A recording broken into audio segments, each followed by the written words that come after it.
Europe 1, 7h24, Thomas Soto. 3 ans quasiment jour pour jour après l'affaire du Sofitel, c'est la semaine DSK qui s'ouvre. Bonjour Caroline Roux. Bonjour Thomas. Alors il y a ce film qui va sortir vendredi, pas dans les salles mais uniquement en VOD, en vidéo à la demande. La veille, Dominique Strauss-Kahn aura parlé sur France 2 de l'euro.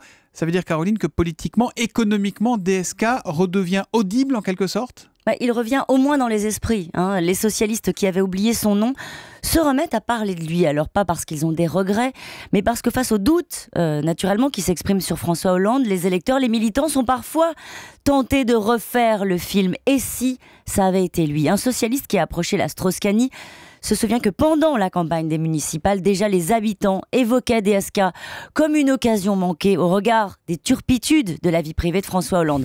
L'ancien patron du FMI garde des contacts avec les socialistes par amitié. C'est le cas de Jean-Marie Le Guen, de Jean-Christophe Cambadélis. Les Strauss-Kahniens, vous le savez, qui ont rejoint le dispositif Valls. Comme le dit un membre du Premier Cercle, le retour des amis de Dominique au gouvernement, c'est juste parce que François Hollande en avait besoin. Il ne faut pas y voir davantage. Sous-entendu, il ne faut pas y voir une réconciliation. Un élu socialiste me raconte, la dernière fois que j'ai vu DSK, il m'a dit qu'Hollande était nul. Il n'a aucune raison d'avoir changé d'avis depuis. Un autre fidèle explique que l'ancien patron du FMI, lui, n'a pas été surpris de l'état du pays, du recul de la compétitivité. En clair, que lui n'avait pas sous-estimé la crise. Bon, mais Caroline, avec ce documentaire sur l'euro qui sera donc diffusé jeudi sur France 2, est-ce qu'on peut dire qu'on a là le premier signe du retour de DSK sur le devant de la scène politique ? C'est compliqué, Thomas, parce que la réponse de ces équipes tombe comme un coup près. Je vous assure que sur le ton, ils ne rigolent pas. Il est retiré de la vie publique. Il a juste convoqué... On en connaît d'autres, hein. Oui, ça c'est vrai. Il a juste convoqué ses souvenirs pour évoquer l'euro, rien de plus.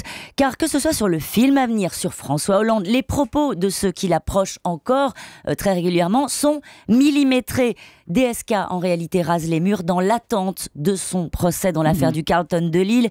Il fait encore vendre dans les médias, dit un de ses amis, mais lui est vraiment passé à autre chose. Autre chose, c'est le business.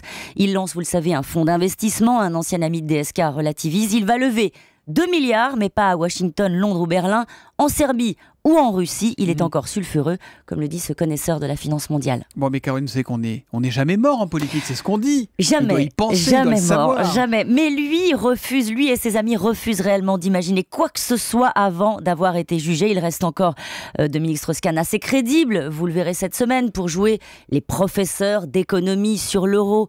Mais son avenir est encore judiciaire. En attendant, évoquer son nom avec regret aujourd'hui, c'est surtout une façon pour les socialistes de dire tout le mal qu'ils pensent de François Hollande. Bon, si c'est que ça, c'est pas comme ça que ça va vraiment faire avancer le débat. L'info politique de Caroline, c'est tous les matins à 7h25 sur Europe 1. À demain, Caroline. À demain.